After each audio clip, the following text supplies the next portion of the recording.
E aí, amigos e amigas, sejam bem-vindos a mais esse vídeo aqui no nosso canal. Esse vídeo é muito interessante para todo mundo que tem jardim em casa, então vale a pena ficar até o fim.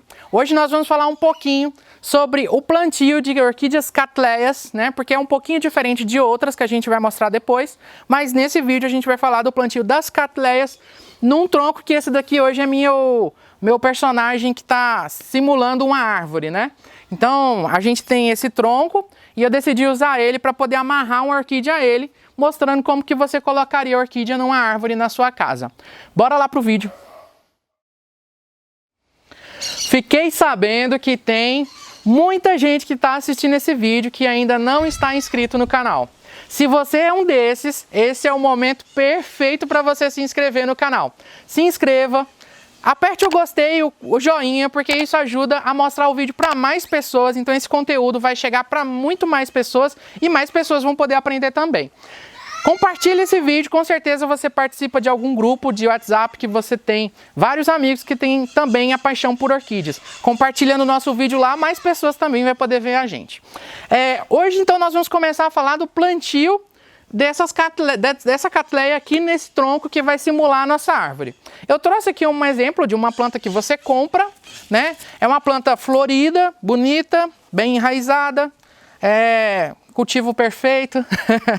Não é porque eu cultivei, tô brincando, mas é sempre ideal que a planta esteja com muita raiz, bem estabelecida. Eu adoro pegar as minhas plantas pela planta, porque eu mostro que está bem plantado, sabe? Está bem enraizado, está bem estabelecido, do que uma planta que você pega e sai na mão. Essa flor vai acabar, né?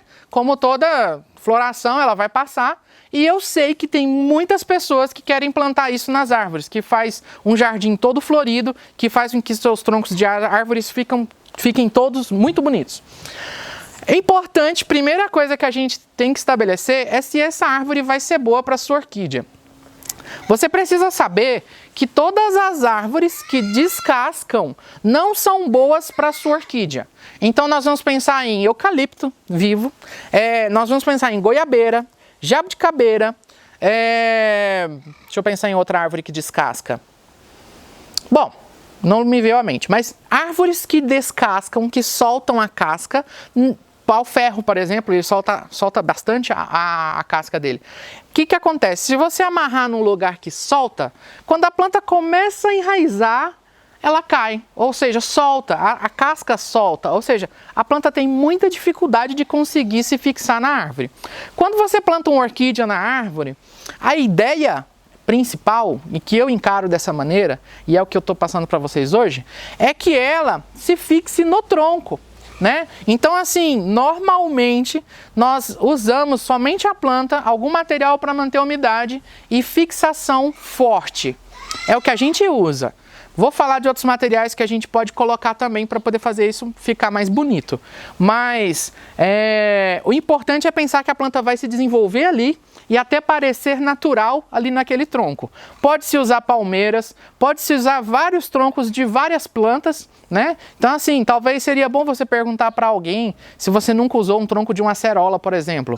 O tronco da acerola é ótimo para orquídea, mas se você nunca usou e está querendo plantar uma planta lá, tenta perguntar para alguém que já cultiva, para saber se ele já ouviu falar, se por exemplo, perguntar para mim ou perguntar para outra pessoa se já ouviu falar de alguém usando acerola, né? Para você saber se tem um enraizamento bom ou não. Isso é legal, porque tem plantas que a gente nunca testou, que ninguém nunca amarrou uma orquídea, mas a maior parte das árvores e dos arbustos, até de certa espessura, já dá para colocar a orquídea e ela vai se desenvolver bem. Claro que você não vai colocar um tronquinho fininho para uma cattleya como essa que a gente vai plantar aqui, desse tamanho, né? Então você vai fazer um pouco proporcional. A primeira coisa que nós temos que fazer é tirar a planta do vaso, né? Como bem enraizado, vai sair inteira. Olha que legal, adoro fazer isso. Aqui nós normalmente usamos brita e nós temos todo um substrato, né, que a gente vai dar uma retirada nele. Eu poderia não retirar? Poderia, mas normalmente o que eu quero explicar para vocês que é a posição que se coloca na árvore e o rizoma mais próximo, eu preciso dela um pouquinho menor para facilitar isso. Por isso que eu vou tirar para tirar volume, tá? Não é, se você quiser simplesmente colocar aqui e amarrar, Pode também, tá? Não tem problema. Mas, claro, não é toda planta que você vai retirar do vaso que vai estar com tanta raiz e com o torrão tão firme. Às vezes você vai tirar e o substrato vai soltar, né? E ela, mesmo tendo raízes, vai estar solto as raízes. Então, não vai ficar com esse substrato tão fixo, tá? E também fica um volumão, sabe? Não acho tão bonito. Tem que sempre pensar na estética, porque quem gosta de flor, gosta do que é belo, né? Então, a estética é uma coisa importante. Depois de dar uma limpada aqui, de retirar o excesso de substrato, exatamente para poder diminuir esse volume, se alguém já viu aí o nosso vídeo que eu planto uma catleia num vaso, num cachepô de madeira, vai ter visto que eu sempre corto as raízes, né? Eu vou cortar parte das raízes para vocês poderem verem melhor, né? E muitas dessas raízes, por terem sido tirado do substrato, por se quebrar nesse transplante, elas vão morrer. Então, assim, não tenha medo de cortar raízes, tá bom? Então, a gente vai proceder aqui o corte, ó. Eu vou cortar nessas laterais. Show.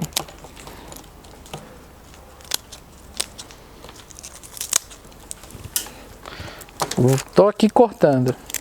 Normalmente, sempre que eu corto raízes, eu preservo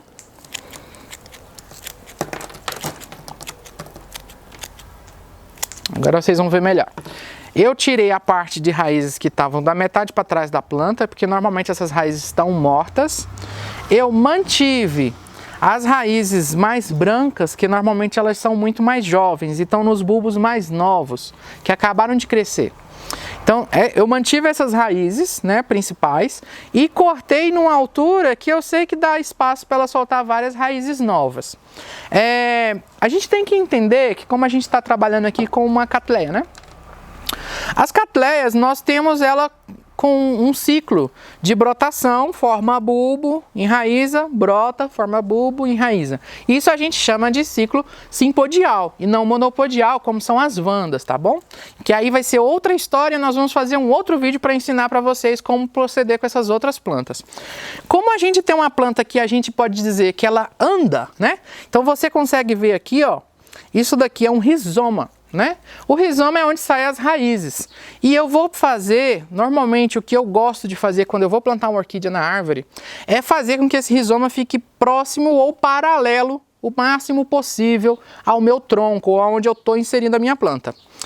No caso aqui, como eu identifiquei, é importante também você identificar o lado que a planta está crescendo. Eu sei que essa planta está com um bulbo bem antigo aqui, e ela está formando nessa direção aqui. Eu sei que ela deu duas frentes novas, que aqui ó, foram os dois brotos que estão enraizando.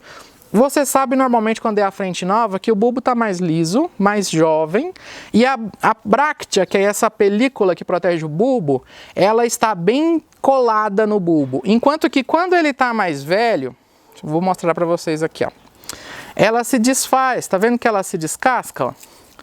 É porque o bulbo aqui já deu uma leve desidratada, ou já se enrugou pela idade, entendeu? E aí começa a se descascar, tá vendo? Dá até para fazer uma limpeza nesse período aqui, porque a planta fica mais fácil para isso. No bulbo novo, não faça isso, porque na verdade a bráctea não vai sair com facilidade. Então, nós temos isso aqui, a gente chama de frente, e aqui seria a parte traseira da planta. Eu preciso fazer com que essa frente fique o mais próximo do tronco possível, tá bom? Por que isso? Porque, como eu falei, nosso intuito é fazer com que a planta cresça no tronco. Eu vou plantar ela aqui, mas é para ela ir andando e subir no nosso tronco, né? E aí você já pode colocar a planta numa posição em que ela vai enraizar mais rápido. Se eu coloco ela ao contrário, imagina... As raízes vão para onde? Vão para cá. Mesmo que essas raízes busquem o tronco, a dificuldade de fixação dessa planta quadruplica, né, pelo menos. Porque vai demorar muito mais tempo para ela poder se fixar bem aqui. Enquanto que quando eu tenho ela dessa maneira, rapidamente essa planta pode enraizar.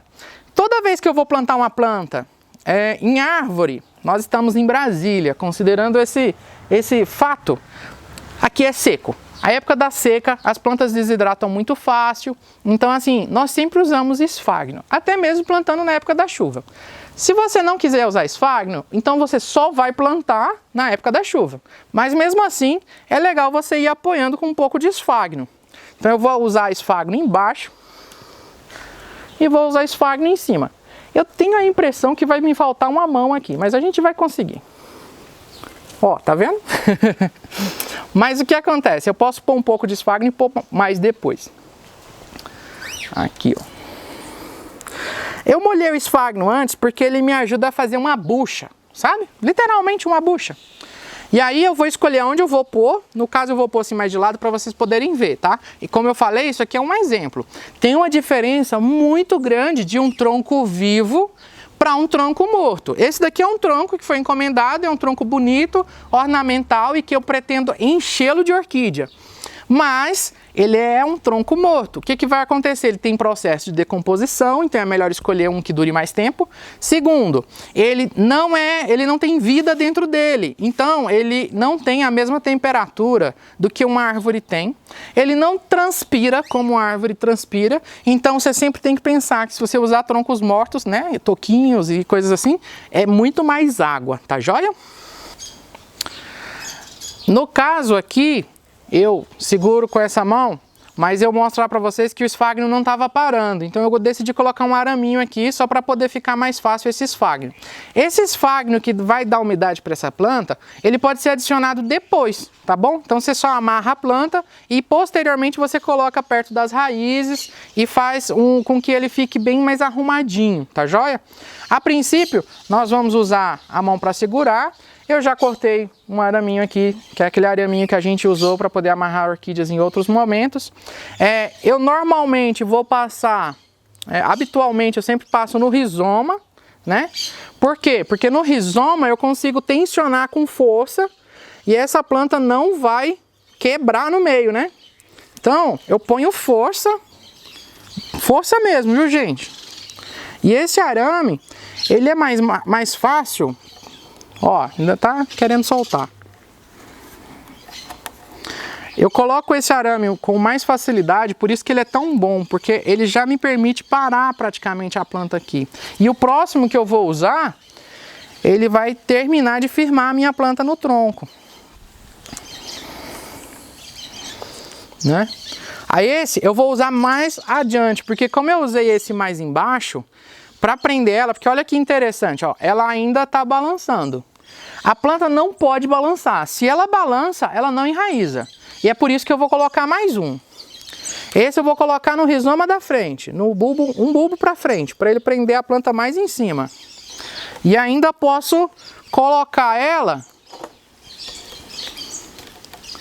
tensionando para ela ficar bem presa. Você pode usar outros materiais, claro. Eu poderia citar, muito bom, é a lã, tá? Não use barbante porque ele se decompõe muito rápido, por experiência ele apodrece. Use a lã, que a lã dura um tempo bem mais interessante. Mas aí com esses outros materiais, linha de anzol, por exemplo, tem gente que às vezes usa arame galvanizado. Eu não recomendo porque imagina que essa árvore é viva. O arame galvanizado vai ficar cortando a planta aqui, né, enferrujando. Então assim, eu gosto desse arame encapado. Ele é bem prático porque como você consegue travar ele sozinho. Vocês viram que tive um pouco de dificuldade sozinho aqui para plantar ela, mas deu para plantar. Então assim, se você tiver esse tipo de material, facilita. Arame aqui vai ajudar pra caramba. Nem que você use o arame para prender a orquídea e depois você coloque uma lã para poder amarrar ela bem, tá joia? Eu trouxe aqui, eu vou em muitos jardins, eu vejo muitas orquídeas em árvores e às vezes eu vejo umas coisas que as pessoas fazem que não deveriam fazer de maneira nenhuma. Que, por exemplo, usar a metade do vaso. Por que não deveria? Porque fica feio e nem precisa. Pensa que o suporte da planta vai ser o tronco da árvore. Ela não precisa mais de vaso. Outra coisa é usar vaso e colocar terra, tá? A planta não pode ficar colocando terra. Na verdade, ela já está quase que mais próximo de onde ela veio. Então a raiz dela vai ficar exposta mesmo, entendeu? E muita gente às vezes procura por manta de coco específica para isso. Usa outros materiais. TNT, tem vários materiais que você pode usar. Um dos que eu recomendo, que eu acho que ficam bem bacanas, é a juta. Porque a juta, por exemplo, aqui ó, eu poderia prender esse bulbo e colocar a juta aqui, entendeu? Eu poderia estar pondo até o esfagno nesse momento. E essa juta ser maior e eu poder amarrar ela atrás. Então assim, por exemplo, para amarrar talvez fique ruim, mas você consegue grampear, entendeu? Então assim, é uma maneira de você deixar a planta com uma roupinha, né? Fica mais bonitinho, num tronco, num jardim bacana. Você não vai deixar a planta às vezes amarrada com um arame colorido, com sujeira, né? E aí você consegue dar esse acabamento, fica bem legal. Fica um material que se decompõe, que ele é bem natural. Ele se decompõe e as raízes passam por ele e daqui a pouco isso daqui já não existe mais. Espero que vocês tenham gostado. Essa é a nosso vídeo de hoje. Nós em breve vamos fazer outro falando de como plantar as Phalaenopsis, Vandas e outras plantas monopodiais nas árvores, porque o plantio é um pouquinho diferente desse, tá joia? E até o próximo vídeo. Muito obrigado!